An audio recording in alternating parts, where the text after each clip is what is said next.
Hi, this is Corey Johnston, and today's lesson is going to be a prequel of a previous lesson. We covered the 12th chapter of the second book of Samuel's, but we actually began in the 26th verse of the previous chapter, which we'll be covering today, the 11th chapter.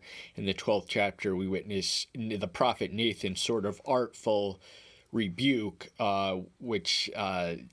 whereby which David's sin finally finds him out. And in the 11th chapter, we witness of the sin which had found him out. In the passage in Scripture I really want to connect the lesson I'm trying to communicate to today is Proverbs 18:9. Therein we read that an idler is a brother or companion to the destroyer. So what we find in this moment in time is David is a moment in idleness. And when we are idle, when we are not spiritually active, we are called to rest, but we are not to be idle while we are awake. Because what happens is when we start filling our minds with the duties of the kingdom and the thoughts and will and intent of the Father, then we fill the vacancy within us with our sin. And so nothing ever good came from inattentiveness or laziness or idleness. I believe there is a grain of truth, if not the entirety of truth, in the ancient Puritan maxim that idle hands are the devil's playthings. We certainly witness sin get a stranglehold of David, and up to this point in time, this is almost curious because also what we read of is in his son Solomon in the next book, the first book of Kings, by the 11th chapter, we witness these extraordinary men of God fall from grace and fall from favor and succumb to sin. And a lot of chronologists date this to the 50th year in David's life. He would have been 50 years old at the time. Solomon's must have taken place not long after, because we don't know how long it took with his repeated indulgence in idolatry to earn the rebuke of death from the Almighty.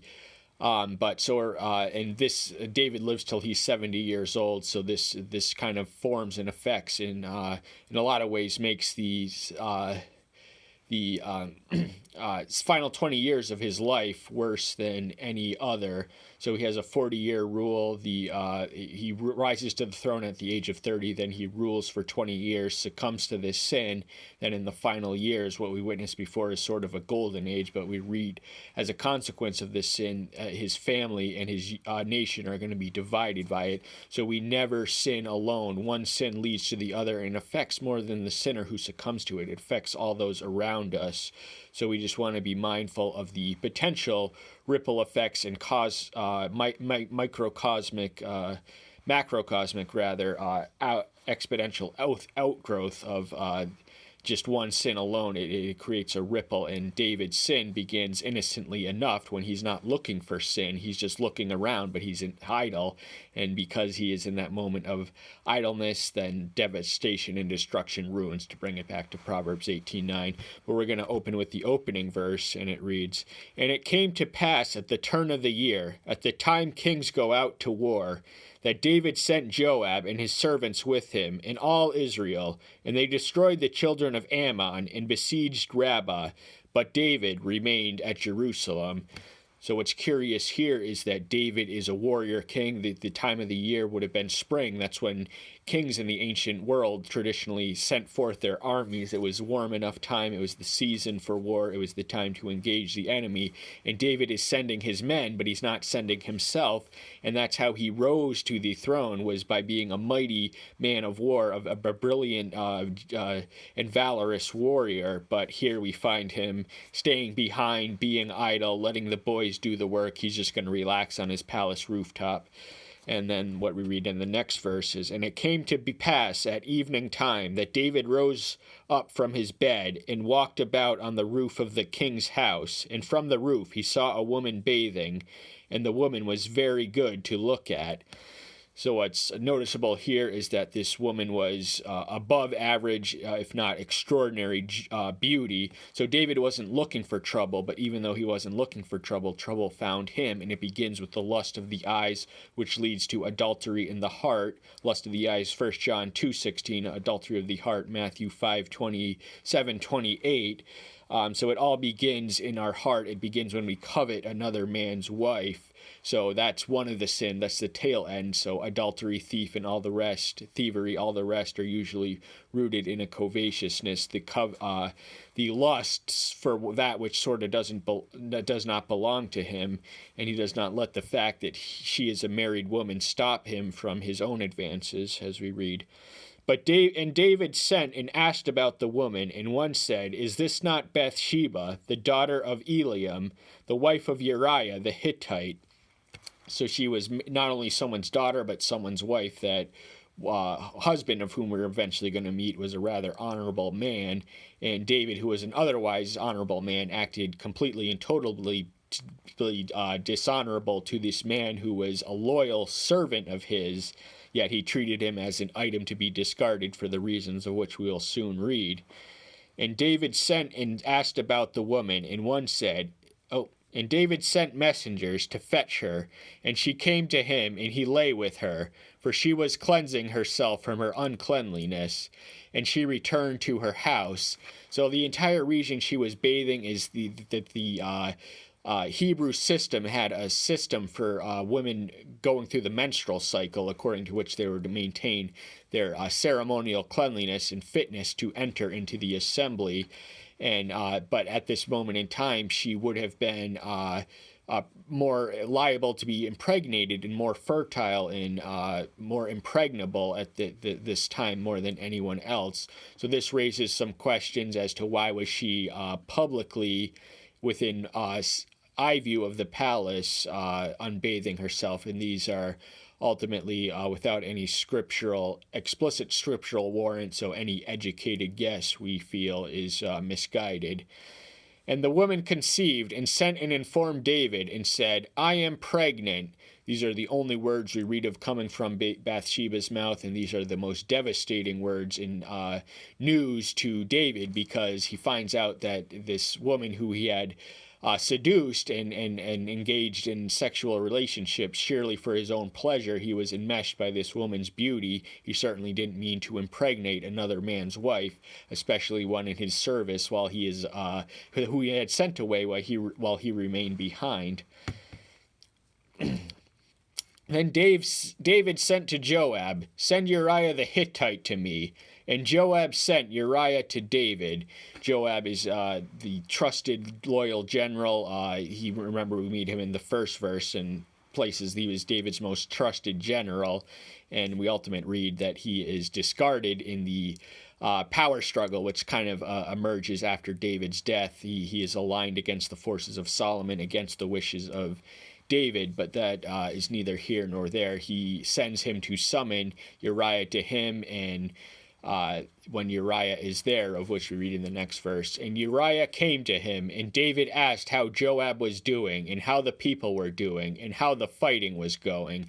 So these aren't honest questions. He neither knows nor cares to know, nor is particularly concerned with reports that really Uriah the Hittite wouldn't be the most reliable or source of information for. He could have simply asked Job this, why him, but Uriah has no idea what has happened or what's going on, and so he's asking these with ulterior motives. And David said to Uriah, "Go down to your house and wash your feet." And Uriah went out from the king's house, and a gift from the king followed him.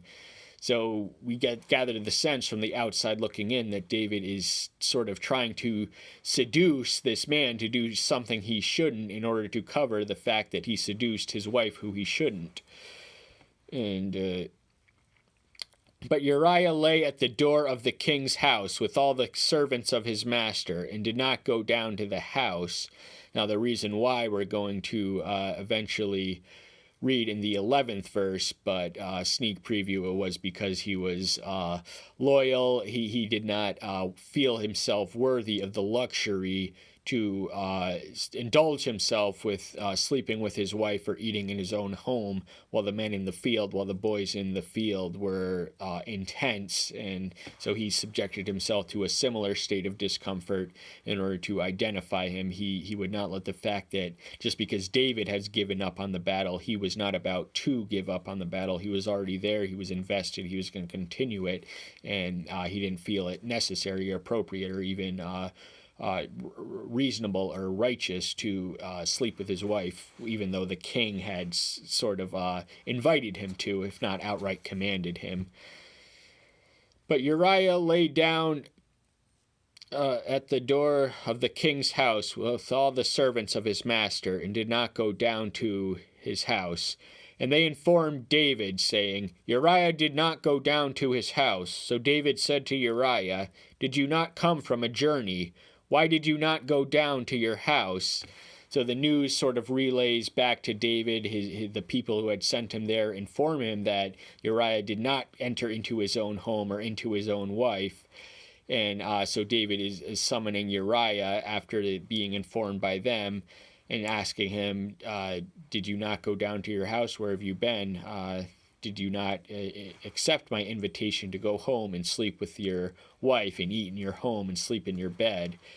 And Uriah said to David, The ark and Israel and Judah are dwelling in booths of my master Joab, and the servants of my master are encamped in the open fields.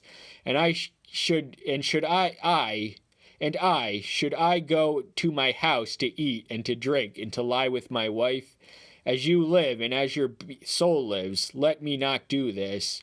So we understand that this is a man of unusual honor and integrity. He is begging the king not to command him or in any way coerce him to do what he is asking him to do. He is a loyal and trustworthy soldier whose heart's in the field, even if his body isn't there at this time. He is committed to the service in which he is called to and summoned to for the spread of the kingdom and God's anointed. And David said to Uriah, Remain here today also, and tomorrow I let you go. So Uriah remained in Jerusalem that day and the next. And so what happens the next day is David's kind of final attempt to get him to go home to sleep with his wife, to lie in his own bed, to eat his own food. And we read, And David called him, and he ate and drank before him, and he made him drunk. And at evening he went out to lie on his bed with the servants of his master, but he did not go down to his house. So what we gather here is that David basically tried to get him drunk in order to make him more careless, less intent on maintaining his resolve to not go with did not go into his own home and enter into his own wife. And even if David succeeded in that, he could not succeed him into doing what he wanted him to do. He wanted him to go and sleep with his wife so that he might be credibly considered the father of the child which is about to come out of her belly. And it came in the morning that David wrote a letter to Joab and sent it by the hands of Uriah. So Uriah is actually carrying the contents of the letter, which will be his own destruction, but so loyal is he that he does not read it. He does not open what doesn't belong to him, and this would have invited serious consequences, perhaps if you carried a letter from a king to a general that you were personally entrusted to guard, and it had somehow slipped open. And he wrote in the letter, saying, Put Uriah in the front of the heaviest battle, and you shall turn away from him, and he shall be smitten and shall die. So in other words, he's putting him in an impossible to escape military predicament. He's ordering his top general, his lead strategist in the field where he is not. Now David might have at least, he didn't have to be front and center. Remember, he's 50 years old at this time, but there's no reason for him to be left and lost behind. He could have been there for moral support and encouragement and to help in the strategies. But in any case, Joab was a more than competent general, and He arranged it according to his king's instruction. He and Uriah, being a valiant man, naturally wouldn't have resisted what would be a death trap if that was the order of his general, and even if he knew that it came from his king and did not know the reason why, he would have obeyed it. So remember, from all this time, Uriah dies without knowing the reason why he died. So that is so what began with lusting with the eyes and adultery in the heart led to adultery in the flesh, and then it began with coveting and led to there, and then it led to deceit, and then it led to murder. So you never sin alone. The sins that we do affect not only us, our souls, but those around us and those who share the same earth as us. And it came to be, as Joab watched the city, that he appointed Uriah to the place where he knew there were brave men. So the brave men would have been on the other side. These would have been their most valiant warriors, their most committed, and that's the most strategic location to get rid of such as Uriah. And the men of the city came out and fought with Joab, and some of the people of the servants of David fell, and Uriah the Hittite also died. So this may have not been strategically necessary from a military vantage point, but David doesn't care at this point. The only thing he's worried about is concealing or covering his own sin. So his sin and his temptation and his carnal nature had grown a sort of inexorable appetite. Just in the previous chapter, we read that he had defeated the Ammonites. So here he is laying back, laying behind, letting others do the work while giving to his own carnal impulses, which unchecked detach him from the Father in heaven, with whom he is likened to as a man after his own heart. And Joab sent and reported to David all the events of the battle. So Joab's just informing him, he's relaying his end of the communication, that he had did all that he had called him to do. We don't read that they won this battle or this unnecessary engagement. We have every reason to believe that it was arranged and ordered and issued solely to get rid of Uriah. And Joab sent and commanded the messenger, saying, "When you have finished reporting all the events of the battle to the sovereign, then it shall be, if the sovereign's wrath rises and he says to you, 'Why did you go so near to the city when you fought? Did you not know that they would shoot from the wall? Who smote Abimelech the son of Jerubbeth? Was it not a woman who threw an upper millstone on him from the wall, so that he died in Thebez? Why did you go near the wall? And you shall say, Your servant Uriah the Hittite is also dead." So what Job is sort of communicating to this messenger, through whom he's going to communicate to David, is to relay all the questions that he has.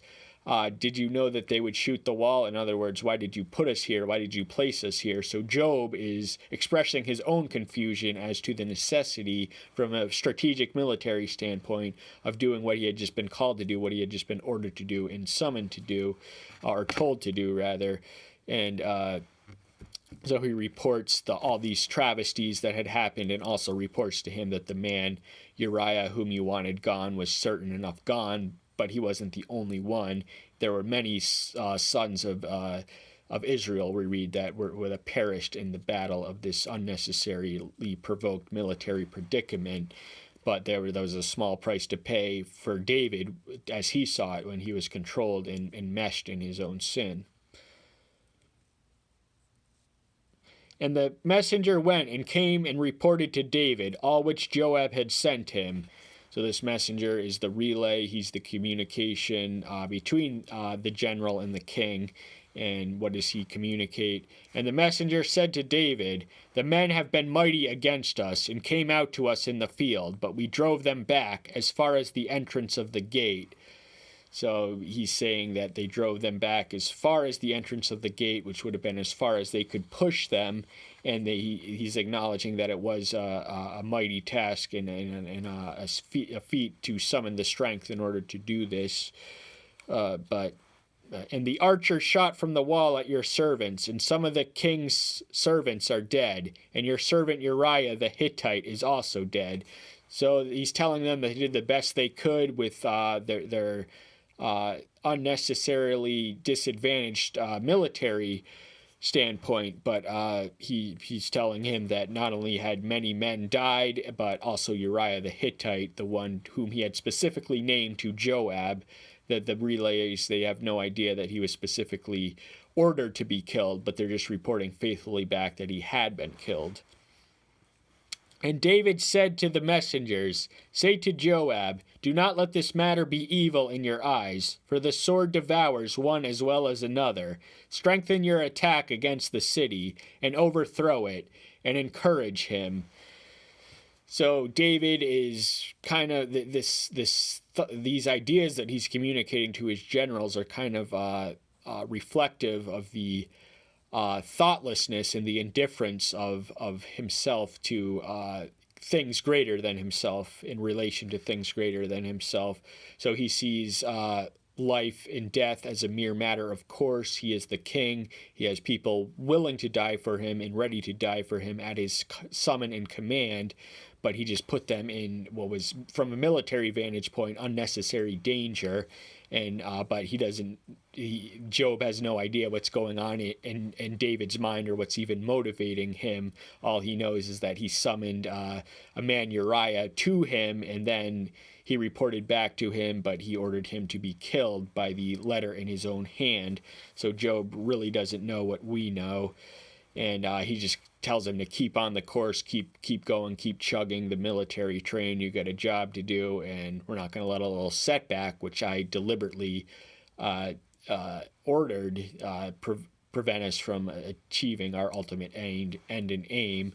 So in the closing two verses of the verse, we read that Bathsheba, identified as the wife of Uriah, and she's also identified as the widow of Uriah in Matthew 1:6. She ended up siring Solomon, but the baby that they had after completing her period of mourning, she became pregnant and bore his son and became his wife. So the sort of secret, he had kept it secret from the public, but he could not keep it secret from Yahweh, in whom he indicts and rebukes through the mouthpiece of his prophet Nathan in the next chapter. And the closing end of the final sentence reads, "But the deed that David had done was evil in the eyes of Yahweh." So David does not know that he is heading to his spiritual blindness, which is induced by this sort of inertia in his duties as the king of Yahweh's chosen people. He was his own man. He was free to do what any other Oriental monarch, ancient Near Eastern Oriental monarch would do, but he was in fact departing himself from the God to whom he is likened as a man after his own heart. And then in the we already covered that. You can type in Corey Johnston, 2 Samuel 11:26 through 12:16 for more on that. That's all the time we have for today. Thank you so much. I'm so glad you're here. Stay tuned until next time. Bye-bye.